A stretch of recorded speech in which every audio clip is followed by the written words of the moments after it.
마태복음 제11강 화평케 하는 자는 복이 있나니. 마태복음 5장 9절 말씀. 화평하게 하는 자는 복이 있나니 그들이 하나님의 아들이라 일컬음을 받을 것이니요. 아멘. 아멘. 기도하겠습니다. 하나님, 비 오는 가운데 우리 성도님들 주님 앞에 나와 예배의 자리로 나왔습니다. 하나님께서 한 주간도 지켜주시고 늘 은혜를 사모하는 삶을 살 수 있도록 인도하여 주시옵소서. 여름 사역이 진행되고 또 농어촌 선교를 앞두고 있습니다. 하나님께서 큰 은혜로 인도하여 주시옵소서. 모든 것 가운데 우리 주님이 늘 함께 하신다는 믿음 가운데 살아갈 수 있도록 인도하여 주시옵소서. 예수님의 이름으로 기도하옵나이다. 아멘. 예, 마태복음 5장 9절 화평케 하는 복이 있나니라는 제목으로 오늘 하나님 말씀을 같이 보도록 하겠습니다. 영국에서 한 귀부인이 어느 날 미술가이자 유명한 건축 평론가였던 존 러스킨이라는 사람을 찾았습니다. 그리고 하얀 손수건을 내보이면서 울상을 지었습니다. 손수건을 보니까 최고급 실크로 짠 값비싼 것인데 누군가가 거기다 옆에 구석에 잉크를 쏟아서 더 이상 이 하얀 손수건을 못 쓰게 된 것입니다. 이때 러스킨은 자기에게 이 손수건을 잠깐 며칠만 빌려달라고 했습니다. 그리고 일주일 지나고 그 여인에게 그것을 돌려주었는데 보니까 이 잉크를 쏟았던 부분에 그 아름다운 나무, 숲, 이 새 모양의 이 술을 놓아서 여인에게 준 것입니다. 그 잉크 자국은 온데간데 없어졌고 이제 이전보다 훨씬 더 고상한 손수건으로 거듭난 것을 봤습니다. 사랑하는 성도 여러분, 오늘 저는 이 화평케 하는 자에 대해서 같이 다루려고 합니다. 이 화평케 하는 자라는 것은 우리가 피스메이커, 이 평화를 만드는 자, 화평을 만드는 자. 그러니까 그냥 단순한 어떤 그냥 뭐 화평케 하는 자가 아니라 이 평화를 만드는 자라는 의미가 있습니다. 오늘 본문은 예수님이 팔복을 말씀하시면서 이 화평케 하는 자에게 복이 있다고 했습니다. 오늘 본문이 우리에게 주는 이 교훈은 무엇일까요? 첫 번째, 이 성도는 모든 일에 화평케 하는 자로 부르심을 받았다는 것을 깨달아야 한다는 겁니다. 여러분, 왜 우리를 화평케 하는 자로 하나님이 부르셨을까요?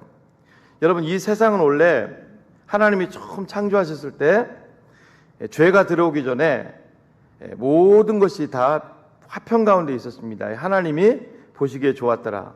사람과 사람의 관계, 또 하나님과 관계가 처음에는 화평으로 이루어졌다는 거예요. 그런데 죄가 들어오면서 이 화평이 깨졌습니다. 이 아담과 하와의 선악과 사건으로 하나님과 인간과의 관계가 깨지게 되고 또 사람과의 관계가 깨지게 됩니다. 그 대표적인 예로 그 사람과의 관계가 깨지면서 아담의 아들 가인이 동생을 죽이는 일이 일어납니다. 이렇게 이 세상에서 화평이 깨지자 하나님께서는 그 화평을 다시 회복시키기 위해서 하나밖에 없는 독생자 예수 그리스도를 이 땅에 보내주셨다는 겁니다. 그래서 고린도서 5장 21절에서 사도 바울이 이렇게 얘기를 합니다. 하나님이 죄를 알지도 못하신 이를 우리를 대신하여 죄로 삼으신 것은 우리로 하여금 그 안에서 하나님의 의가 되게 하려 하심이라. 그리고 에베소서 2장 13절부터 15절까지 보면 이제는 전에 멀리 있던 너희가 그리스도 예수 안에서 그리스도의 피로 가까워졌느니라. 그는 우리의 화평이신지라. 둘로 하나를 만드사 원수된 것 곧 중간에 막힌 담을 자기 육체로 하시고 법조문으로 된 계명의 율법을 폐하셨으니 이는 이 둘로 자기 안에서 한 새 사람을 지어 화평하게 하셨다. 성경은 이렇게 얘기를 하고 있습니다. 예수님이 이 땅에 오셔서 이 세상을 화평으로 회복시키셨어요. 그런데 여전히 아직도 사단의 권세는 남아있고 우리는 자범죄 가운데 있습니다. 그러면서 이 죄악 가운데 있는 세상에서 자꾸 화평이 깨진다는 거예요. 하나님께서는 예수님을 통해서 우리를 구원시키시고 우리에게 새로운 직분을 주셨어요. 그 직분이 뭐냐? 우리 고린도후서 5장 18절을 다시 보겠습니다.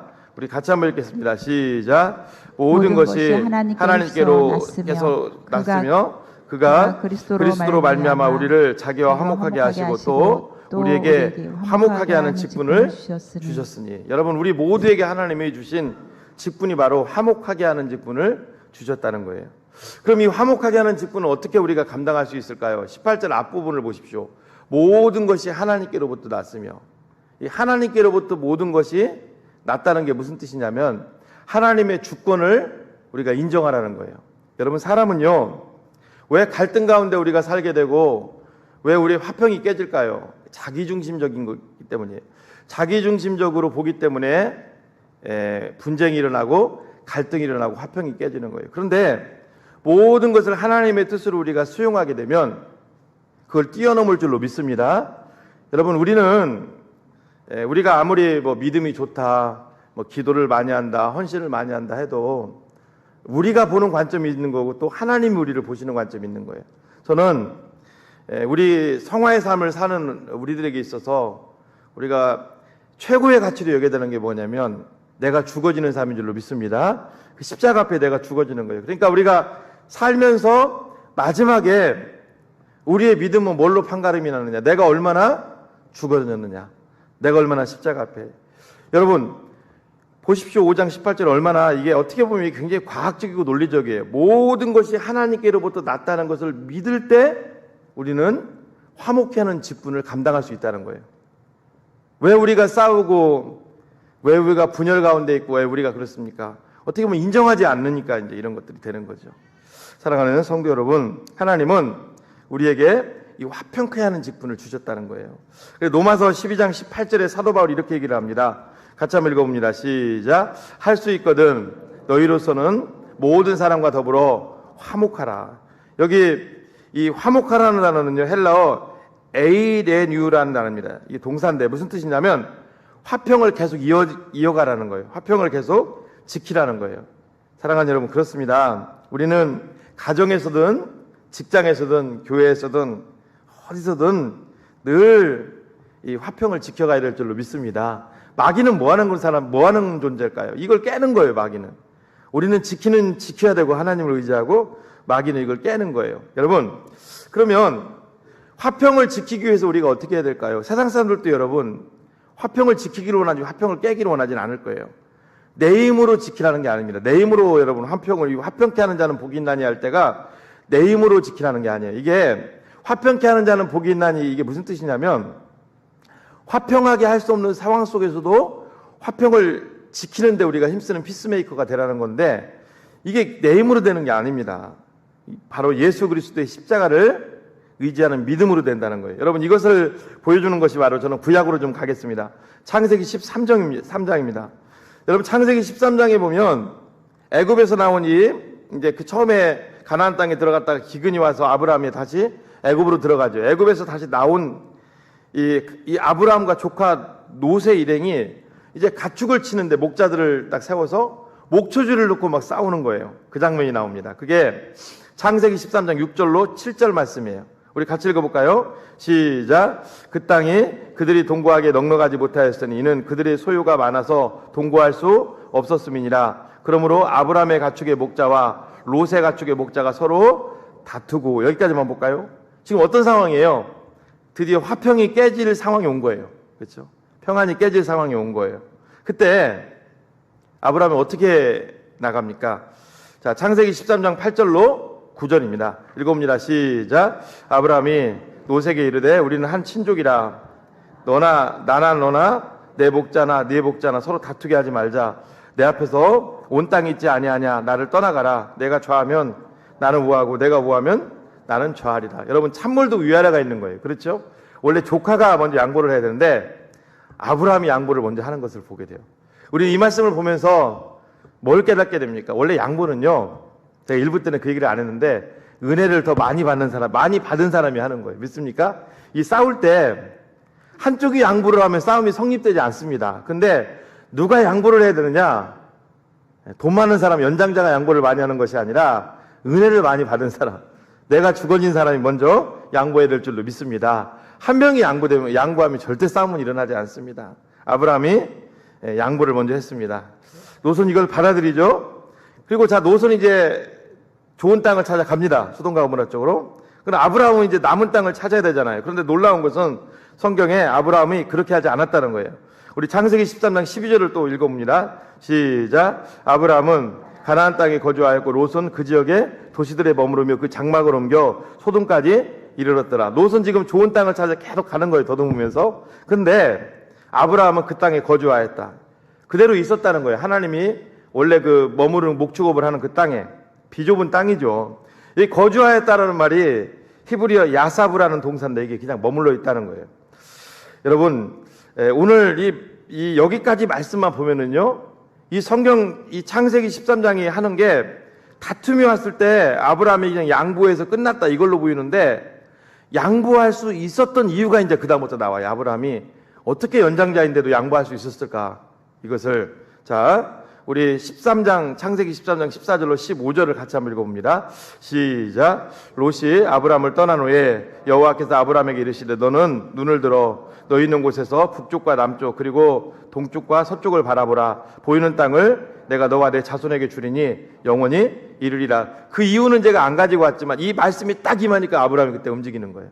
여러분, 아브라함은요, 아브라함이 이렇게 양보할 수 있었던 것은 뭘까요? 하나님을 온전히 신뢰한 줄로 믿습니다. 하나님과 온전한 교제가 있었기 때문이에요. 믿습니까, 여러분?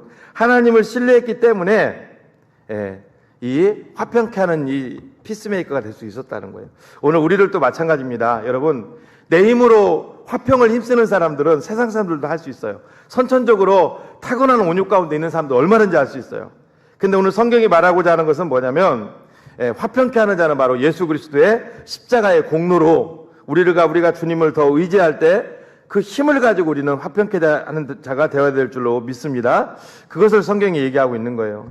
오늘도 사랑하는 여러분, 우리 자신은 아무것도 할 수 없는 그런 무가치한 존재라는 것을 우리가 늘 깨달으시고 주님의 능력을 의지해서 화평케 하는 자로 귀하게 쓰임 받으시는 저와 여러분들 되시기를 주님의 이름으로 축복합니다. 여러분, 이 세상은요, 그렇습니다. 딱 두 가지예요. 하나님 앞에 화평을 추구하느냐, 화평을 깨느냐. 여러분은 어떤 존재가 되기를 원하세요? 저는 우리 모든 공항성산교회 우리 성도님들이 어느 곳을 가든지 모든 것을 하나님의 주권으로 인정하고 화평케 하는 자로 귀하게 쓰임 받으시는 저와 여러분들 되시기를 주님의 이름으로 축복합니다.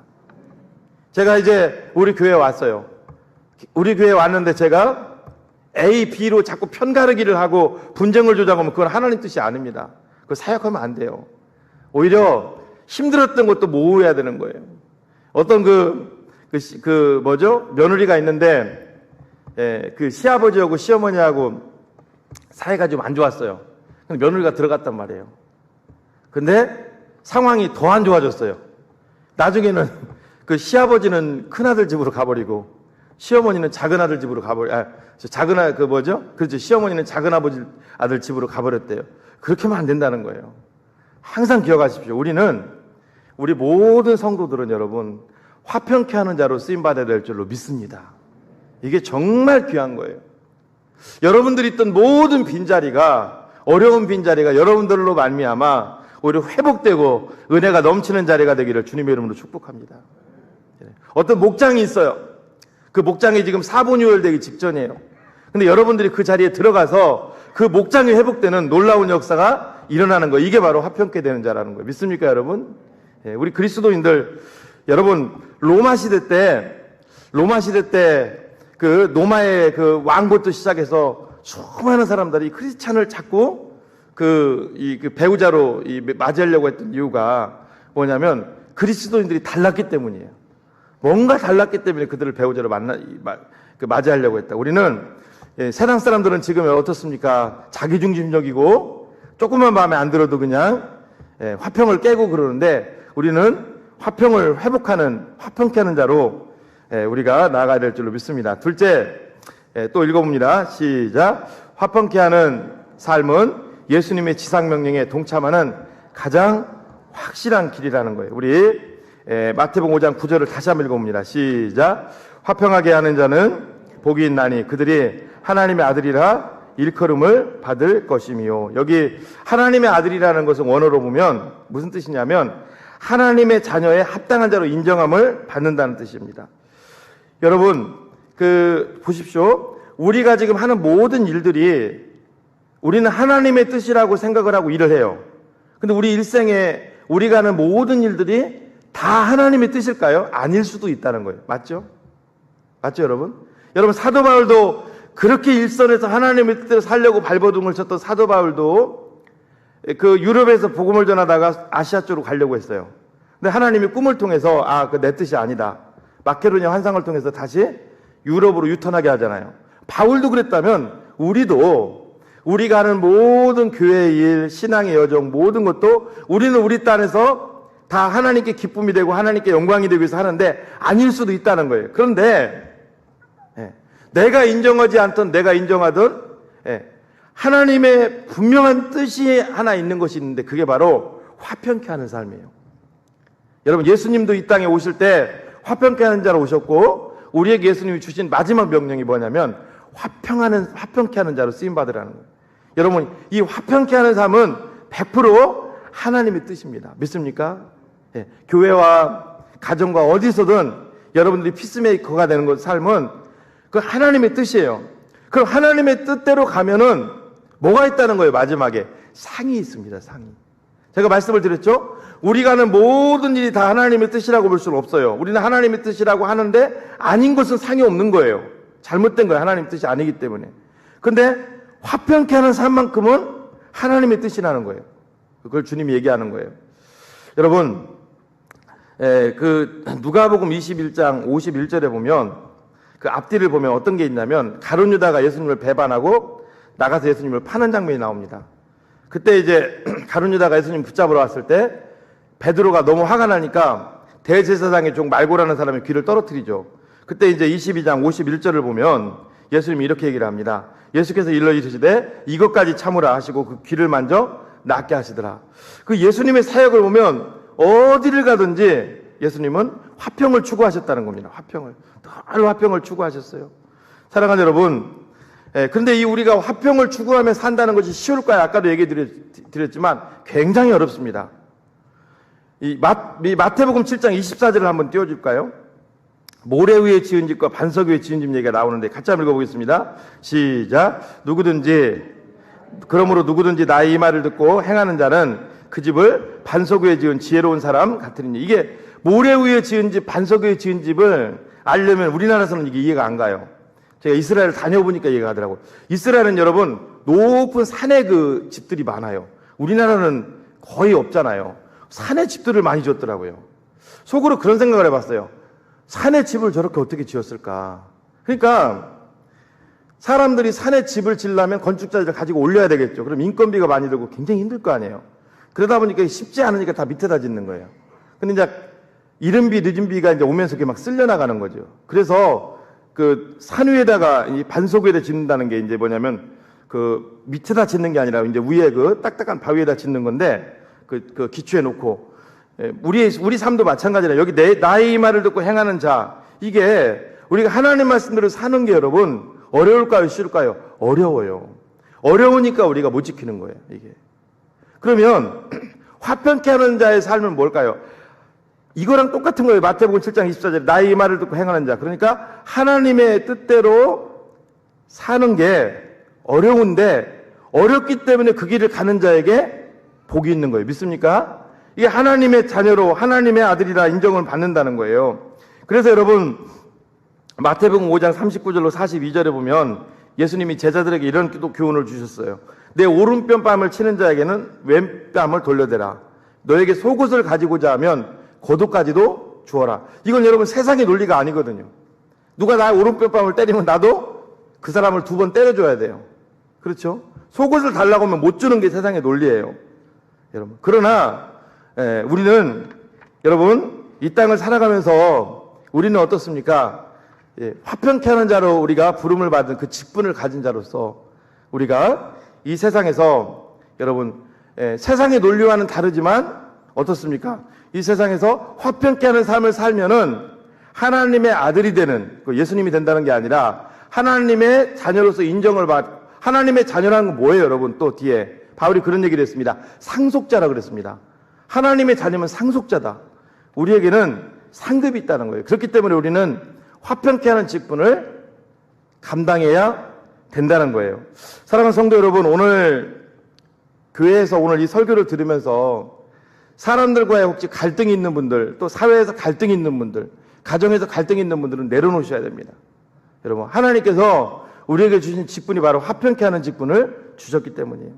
어느 동네에 두 가정이 서로 이웃을 맞대고 살고 있었어요.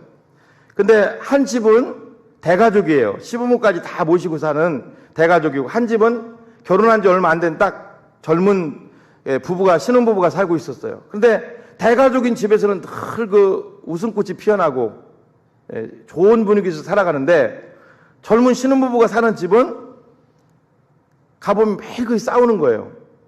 근데 젊은 신혼부부가 살면서 신기한 거예요. 사람이 많아야 더 갈등이 일어나고 싸워야 되는데, 우리 집은 이렇게 싸우는데 왜 저쪽 집은 저렇게 늘 웃으면서 살아갈까?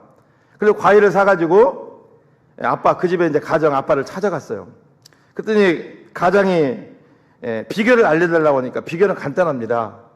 저희 집은 다 죄인들만 살기 때문입니다. 이게 무슨 얘기냐고 궁금하잖아요.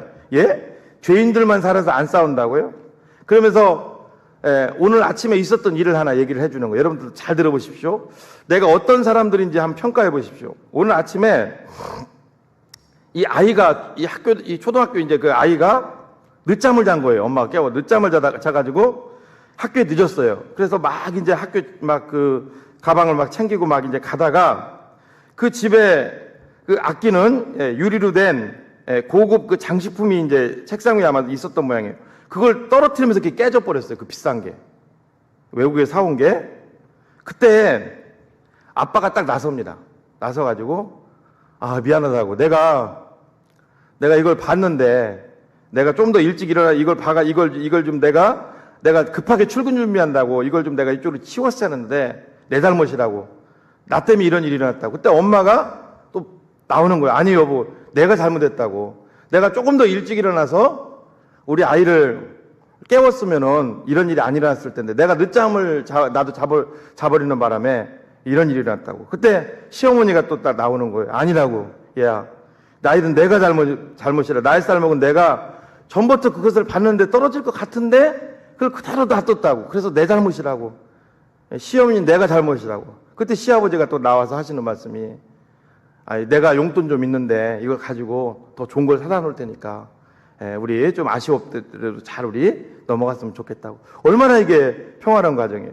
근데 이 그 신혼부부가 잘 생각해 보니까 왜 자꾸 싸우느냐 보니까, 아내가 딱 어떤 얘기를 꺼냈어요. 그랬더니 남편이 당신이 더 잘못했다고 뭐 당신한테 달려드는 거예요.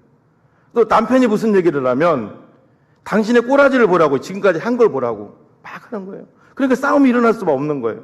여러분들은 어떤 삶을 살고 계세요? 신혼부부의 삶을 살고 계세요? 화목한 가정의 삶을 살고 계세요?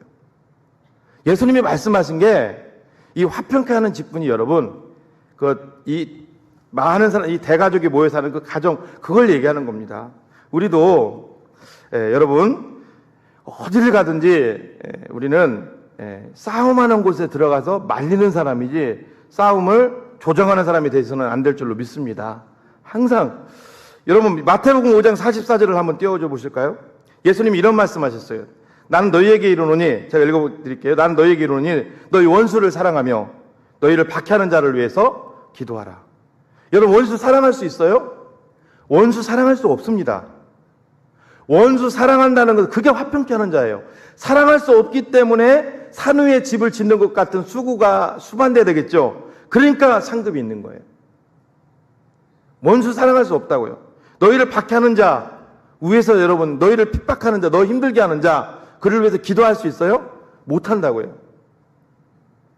제가 사역을 하다가 제가 지지난주에 한번 말씀을 드렸잖아요. 저 온 교회에서 크게 개척을 해서 크게 그 성공한 교회 그 사모님이 우리 아내한테 하는 얘기를 말씀드렸다고. 어떤 얘기를 했냐면, 못 들은 분이 있어서 한 번 더 말씀을 드리면, 교회를 사역을 하다 보면 힘들게 하는 분들이 나온대요. 나옵니다, 100%. 왜? 그래야 또 근신하거든요. 그런데 그 사모님은 그랬대요. 그분을 위해서 계속 기도했다는 거예요. 여러분, 얼마나 성숙한 분이에요. 그러니까 하나님이 그릇이 되니까 그렇게 교회를 키워주는 거예요. 그 맡기는 거예요, 그 영혼들을. 여러분, 영혼도 맡길 만한 사람한테 목장도 마찬가지잖아요. 목장도 여러분, 어떤 목자가 있고 어떤 목자가 있으면 이게 예를 들면 어떤 A라는 목자가 있는데 오히려 막 분쟁을 일으키고 분열을 일으키고 여기한테 사람들 갖다 맡기면 어떤 일이 일어날까요? 한 3, 4년 되면은 다 지금 보따리 쌀 거예요. 그럼 안 되겠죠. 항상 우리는 품어야 됩니다. 믿습니까, 여러분? 항상 품어야 돼요. 저는 그 사모님이 우리 아내 붙잡아 놓고 하는 소리를 들으면서 참 깨달은 게 많습니다. 나는 그분한테 물어보고 싶었어요. 애들하고 가지고 가고 교회를 둘이 개척을 했다는데 어떻게 이렇게 큰 교회를, 귀한 교회를 이룰 수 있었을까? 근데 비결 하나가 딱 그거예요. 당신 힘들게 하는 사람을 위해서 계속 기도했다는 거예요. 그러면서 저에게 질문을 해봤어요. 너도 그럴 수 있을까? 너 정말 힘들게 하는 사람이 있는데, 그렇죠? 정말 힘들게 뒤에서 너 흉보고 다니고 대놓고 막 못마땅하게 하고 이런 분이 있는데 정말 그를 위해서 눈물로 기도할 수 있을까? 여러분 할 수 있어요? 예수님이 그 말씀 하신 거예요. 믿습니까, 여러분? 원수를 위해서 기도하고 핍박받는 사람을 위해서, 너를 박해하는 사람을 위해서 기도하라. 그런 사람, 그 직분을 하나님이 우리에게 주신 줄로 믿습니다. 저도 가정에서도 그렇고 교회에서도 그렇고 목회자로서도 어떻게 보면 큰 이게 그 자질과 가치가 이거라고 생각합니다. 어떻게 해서든지 우리를 죽이는 거예요. 믿습니까, 여러분? 어떻게 해서든지 죽이는 거예요. 어떻게 해서든지 우리 자신을 내려놓는 거예요. 신앙생활을 하면서 모르겠습니다. 저희 가정에서 저를 인정할지 안 할지는 모르는데 제 삶을 쭉 이렇게 보면은 이전보다 시간이 갈수록 많은 부분에 있어서 아이들과도 그렇고 이게 저로 인한 갈등이 많이 줄고 있는 것을 보게 돼요. 얼마나 감사해요. 물론 인정 안 할 수도 있어요. 저희 가정에서는. 그게 그 얘기를 하는 겁니다. 화평케 하는 자는 복이 있나니 하나님의 아들이라 인정을 받는, 이게 간접적으로 네가 하나님의 자녀야. 하나님의 자녀야. 그것을 인정해 준다. 그런데 시간이 가도 아무것도 없어 그냥. 그러면 안 되잖아요. 저는 그분들이 뭐 구원을 못 받았다 그런 게 아니라 우리는 어느 곳에 가든지 화평케 되는 자로 쓰임 받아야 될 줄로 믿습니다. 이 마지막 세 번째인데요. 이건 좀 여러분들이 들으셔야 돼요. 자, 조금 이제 졸리는 오늘 좀 비도 많이 오고 참 쉽지 않은 날인데 우리 같이 한번 읽어봅니다. 시작. 화평케 하는 삶은 우리의 삶 속에 가장 큰 에너지를 가져다 준다는 거예요. 여러분 세상은 어떻습니까? 탁월한 능력, 심지어 교회에서도 탁월한 프로그램을 가지고 갔을 때 어떤 능력이 나타난다고 보는데 그렇지 않아요. 진짜 능력은 하나님께로부터 오는 줄로 믿습니다. 진짜 능력은 하나님께로부터 와요. 김봉환 목사님 이렇게 앉아 계시지만 저렇게 설교를 들을 때 이 성경 같은 걸 이렇게 해석할 때 귀하게 해석한다. 그게요, 신학을 해서 뭐 배워서 하는 게 아니라, 신학은 저는 그렇게 생각합니다. 신학은 우리에게 분명한 교리적인 걸 심어줘서 우리가 흔들리지 않게 한다고요. 정통신학을 잘 배워야 되겠죠. 그런데 이 성경에 있는 오묘한 진리는 여러분, 하나님이 눈을 열어주지 않으면 안 되는 거예요. 여러분들도 맞습니다. 할렐루야. 여러분들도 하나님이 눈을 열어줄 때 또 말씀을 받을 수 있는 거예요. 자, 그러면 여러분 성경에 보십시오. 우리 이사야 40장 31절 말씀을 한번 띄워줘 보실래요? 우리가 잘 아는 말씀이요. 읽어봅니다. 시작. 오직 여호와를 앙망하는 자는 새 힘을 얻으리니 독수리가 날개침이 올라감 같을 것이요 다른 박지라도 곤비하지 아니하겠고 걸어가도 피곤하지 아니하리로다. 여기 여호와를 앙망하는 자에게 하나님이 뭘 준다고요? 새 힘을 준대요. 이 새 힘은요, 우리가 알고 있는 그런 힘이 아니에요. 우리가 전혀 모르는 힘이에요. 이스라엘 백성들이 바벨론의 포로로 끌려가고 이스라엘이 망했잖아요. 예수 그리스도라고 하는 전혀 생각지도 않은 메시아를 보내주신 것처럼 뜻밖의 것들을 하나님 우리에게 주신 거예요. 이게 은혜거든요. 근데 여기 여호와를 앙망한다는 게 무슨 뜻이냐면 이게 하나님의 구원을 바라고 잠잠히 참고 기다린다는 거예요. 이게 내 힘으로 하지 않고. 그래서 여러분 에레미야 애가 3장 26절에 이런 말씀이 있어요. 사람이 여호와의 구원을 바라고 잠잠히 기다림이 좋도다. 여러분 우리는 왜 우리가 모든 일에 우리가 헬기를 부린다든가 화평 그런 게 하지 않고 화평을 쫓아야 되냐면 우리 히브리서 12장 14절을 한번 읽어볼까요? 자, 시작. 모든 사람과 더불어 화평함과 거룩함을 따르라. 이것이 없이는 아무도 주를 보지 못하리라. 이것 때문에 그래요. 뒤에 있는 아무도 주를 보지 못하리라. 이것 때문에 그래요. 여러분 화평을 늘 유지하면요, 생각지도 않은 에너지가 생겨요. 생각지도 않은 하나님의 은혜가 있을 줄로 믿습니다. 생각지도 않은, 여러분 우리는 은혜로 사는 사람들이에요. 세상 사람들은 내 힘으로 살지만 우리는 하나님이 주시는 이른 비와 늦은 비를 때에 맞게 받아야 살 수 있는 자들이에요. 근데 보십시오. 모든 사람과 더불어 화평과 거룩함을 따르라. 이것이 없이는 아무도 주를 보지 못하리. 이게 무슨 뜻이냐면 주를 보지 못한다는 게 하나님의 임재, 하나님과의 교통, 하나님을 체험하는 것을 체험할 수 없다는 거예요. 여러분, 우리에게 있어서 진정한 능력이 어디서 나와요? 하나님을 경험하면서 나오게 되잖아요. 믿습니까? 여러분, 요셉도 창세기 39장에 보면 애굽에서 형통할 수 있었던 이유가 뭐예요? 하나님이 요셉과 함께 하심에. 그 얘기거든요. 우리가 늘 화평을 깨지 말아야 되는 것은 우리 자신의 에너지를 위해서도 그래요. 우리에게, 여러분, 하나님이 주시는 에너지가 없으면 우리는 살 수 없는 존재들입니다. 믿습니까? 여러분, 마귀는 이걸 알기 때문에 계속적으로 뭐예요? 우리에게 화평을 뺏어가려고 하는 거예요. 화평을. 여러분, 우리 그리스도인들에게 최고의 급수가 뭐냐면 이게 화평입니다. 아무리 여러분 목회자로, 아무리 성도로 신앙생활을 잘했다고, 잘 나가고 잘나간다고 하다가도요, 가정에서 한번 혈기 한번 확 부리잖아요. 그러면 그거 회복하려면 오래 걸려요. 얼마나 힘든지 몰라요. 저도 이걸 깨달았어요. 제가 목회자잖아요. 아무리 잘한다고 해도요, 뭐 교육자들 앞에서 든다든가 여기서 뭐 한번 전체적으로 혈기 한번 부리면 또 와장창 무너지는 거예요. 여러분들도 마찬가지입니다. 아무리 잘한다고 해도요, 우리가 하나님이 지금 날 보고 계시는데 부정적인 말 해버리면, 여러분, 부정적인 말 하시면 안 됩니다. 부정적인 말 하는 순간 나는 믿음이 없습니다. 그렇게 고백하는 거예요. 하나님 앞에. 하나님이 지금 함께 하시는데 우리가 왜 부정적인 말을 합니까? 어려움 있으면 기도해야죠. 할렐루야. 예, 불신앙 이런 거 하나님 싫어하세요. 그러니까 여러분, 사탄은 이걸 너무 잘 알기 때문에 어떻게 해서든지 화평을 깨려고 하는 거예요.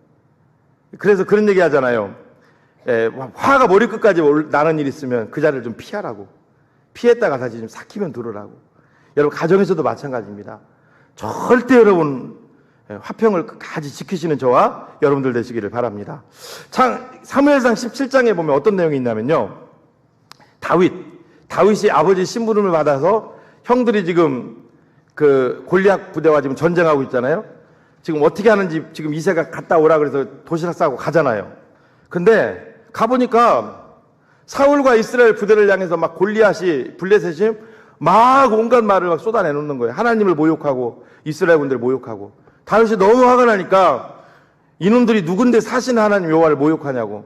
그래서 막 싸우려고 나가잖아요. 그때 딱 그 앞길을 가로막는 사람이 있어요. 사무엘상 17장 28절 같이 한번 읽어볼까요? 시작. 큰형 엘리압이 다윗이 사람들에게 하는 말을 들은지라 그가 다윗에게 노를 바라 이르되 내가 어찌하여 이리로 내려왔느냐? 들에 있는 양들을 누구에게 맡겼느냐? 나는 내 교만과 내 마음의 완악함을 아노니 내가 전쟁을 구경하러 왔더라. 지금 전쟁 구경하러 온 거 아니거든요. 아버지 심부름 온 거지. 여러분, 큰형 엘리압은 다윗을 누구보다도 어렸을 때부터 잘하는 사람이에요. 그렇죠? 딱 엘리압이 뭐예요? 딱 하나님을 의지하고 나가는 그 에너지, 강력한 에너지를 품고 가는데 딱 거기서 그러는 거예요. 야, 너 아버지 양 어떻게 하고 여기 와 있어? 니까짓 게 뭔데 지금 여기서 지금 이러고 있어? 빨리 안 가? 그 얘기예요. 그때 형하고 논쟁을 했더라면 골리앗과 다윗이 싸움이 없었어요. 나 같아도 논쟁하다가 기분 나빠 갔을 거예요. 형이 알아서 하라고. 그렇죠? 근데요, 사무엘상 17장 29절부터 보면은요, 다윗이 형의 입안에 주눅들지도 않고 대꾸도 하지 않습니다. 그리고 골리앗 앞에 나갑니다. 우리도 마찬가지라는 거예요. 사랑하는 여러분, 저도 마찬가지고 여러분들도 마찬가지예요.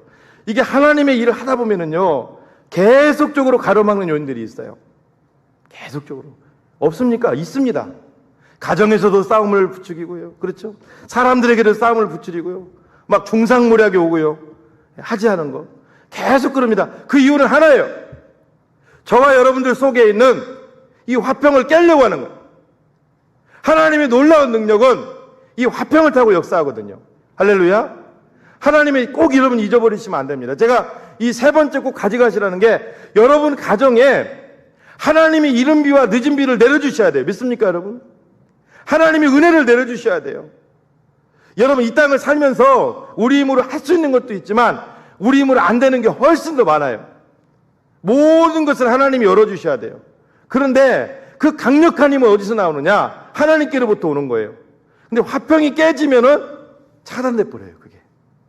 그 가정에서도 그냥 화딱지 난다고 화 한 번 내고 불평등 말하고 사람들 관계에서 막 화 한 번 내고. 여러분, 목자가 있어요. 목장 모임을 합니다. 그렇죠? 그러면요, 목장 모임, 제자 훈련도 할 수 있고, 거기서 꼭 어려움들이 생겨요. 그때 한번 하나만 되면요, 그거 수습하기 어렵습니다. 굉장히 힘들어요. 여러분 꼭 기억하십시오. 아무리 힘들어도 하나님 앞에 여러분 생각해 보세요. 나에게 오는 그게 에너지 줄인데, 생명줄인데, 그 우주선이 이제 국제 우주정거장에 보면 나사 우주선이 있는데, 그렇죠? 우주선이 딱 있는데 가끔 고장이 나잖아요. 그러면 우주인들이 유영한다고 하죠. 우주복 입고서 산소 이렇게 쭉 연결해 놓고 가서 뭐 고치잖아요. 근데 아무리 힘들어도 산소줄 자르진 않아요. 맞죠? 산소줄 자르면 죽는 거예요. 우리도 마찬가지입니다. 절대로 여러분, 가정, 직장, 사회, 뭐 교회 어디서든 여러분, 우리는 피스메이커로 부름을 받은 자들이지 화평을 깨는 자로 부름을 받은 자들이 아니에요. 항상 이것을 여러분들이 염두에 두시는 저와 여러분들이 되시기를 주님으로 축복을 드립니다. 여러분, 그래서 에베소서 4장 26절에도 이런 말씀이 있습니다. 분을 내어도 죄를 짓지 말며. 분을 낼 수 있어요. 화를 낼 수 있어요. 그러나 해가 지도록 분을 품지 말라. 계속 품지 말라는 거. 왜 그러냐? 화평을 깨지니까. 하나님의 은혜를 받지 못하니까. 잠언 17장 1절에도 마른 떡 한 조각만 있고도 화목하는 것이 제육, 고기가 집에 가득하고도 다투는 것보다 훨씬 낫다 그랬어요. 이게 하나님의 말씀이 명언입니다. 그러니까 아무것도 없어도 화목하게 있는 것이 왜 언젠가는 하나님이 그 가정에 역사할. 근데 많은 걸 갖추고 싸우면은 언젠가는 다 그냥 그 지푸라기 같이 날아갈 거예요. 말씀을 마칩니다. 과거 일본에서 이 젊은 부부가 자파상을 냈어요. 근데 자파상이 너무 잘 되는 거예요. 트럭을 구해서 배달 다닐 정도로 잘 돼요. 그러니까 아내와 남편은 신이 나가지고 이제 자파상을 막 키울 생각이 막 들떠 있었어요. 근데 어느 날 잠자리 들기 전에 아내가 남편에게 할 얘기가 있다면서 이런 얘기를 한 거예요. 여보, 우리가 가게가 이렇게 잘 되니까 너무 좋은데, 돈을 많이 벌어서 너무 좋은데 지금 이웃 가게들이 우리가 가게 내고 나서부터 너무 지금 힘들어한다고. 손님이 없어가지고. 그리고 그들하고 사이도 점점 좀 안 좋아지고 있다고. 예수님을 잘 믿는 사람들이었거든요, 이 사람들이. 여보, 우리 이게 하나님이 성경적으로 하나님이 우리가 독점하는 것이 원하는 것이 아니라고. 이렇게 하지 말자고 하고, 우리 트럭도 팔고 가게를 축소시키고 손님들이 줄 서 있으면 똑같은 물건 이웃에도 있으니까 사라고 우리 알려주고 그렇게 합시다. 남편이 펄쩍 뛸 줄 알았어요. 남편이 이 무슨 얘기야, 이 여자가 지금 돈도 벌을 때 때가 있는 거지 이렇게 잘 되는데 지금 무슨 얘기하는 거냐고. 근데 남편이 뜻밖의 말을 하는 거예요. 하나님께 감사한다고. 아니요, 여보, 왜요? 당신 같은 배우자를 나에게 주신 하나님께 감사한다고. 이 훌륭한 배우자를. 그러면서 정말 트럭도 팔았어요. 가게도 축소했어요. 그리고 손님들이 오면은 이웃 가게에도 이런 물건이 있으니까 그쪽으로 다 소개시켜줬어요. 그러다 보니까 눈코 뜰 수 없이 바빴었는데 시간이 남게 되고, 원래 이 여자가 평소 글을 쓰는 습관이 있었거든요. 틈나는 대로 아마추어 작가로서 글을 쓰기 시작합니다. 그리고 그 쓴 글을 모아가지고 이제 책을 낸 거죠. 이게 바로 일본과 우리나라에서 선풍적인 인기를 끌었던 소설 빙점입니다. 세계적인 소설이죠. 그리고 이 사람의 이름은 여류 작가 미우라 아야코라는 사람입니다. 일본에서 이렇게 신실한 크리스찬 찾기가 힘든데, 여러분 빙점의 내용이 뭐예요? 인간의 타락과 구원을 얘기하고 있어요. 여러분 어떤 사람이 그런 얘기를 합니다. 미우라 아야코 씨가 그 장사 잘 되는 것에 흠뻑 빠져가지고 거기에 매진했더라면 돈은 많이 벌었을 것이다. 좋은 집도 장만했을 거고, 그렇죠? 여러 가지 뭐 좋은 것도 있었겠지만 빙점은 세계에 나오지 않았을 거다. 사랑하는 여러분, 그렇습니다. 오늘 우리는 화평케 하는 자로 부르심을 받았던 사실을 꼭 기억하십시오. 할렐루야. 그리고 화평케 하는 삶은 100% 주님의 이름에 동참하는 거고 100% 상이 있다는 사실을 꼭 기억하십시오. 하나님의 아들이잖아요. 아들이면 상속자잖아요. 100% 상이 있어요. 그리고 이 화평케 하는 삶은 우리 삶 속에 그 어떤 것보다도 강력한 에너지를 가져온다는 사실을 기억하십시오. 오늘 이 시간 이후에 마귀가 여러분들을 계속 조정할 거예요. 가정에서 화평을 깨트리려고, 교회에서 깨트리려고. 그러면 그때마다 기도하시고 하나님을 간절히 의지하시는 저와 여러분들 되시기를 주님의 이름으로 축원을 드립니다. 하나님 감사합니다. 화평케 하는 자로 우리를 부르셨습니다. 하나님, 우리가 어디를 가든지 화평케 하는 자로 귀하게 쓰임받을 수 있도록 인도하여 주시옵소서. 예수님의 이름으로 기도하옵나이다. 아멘.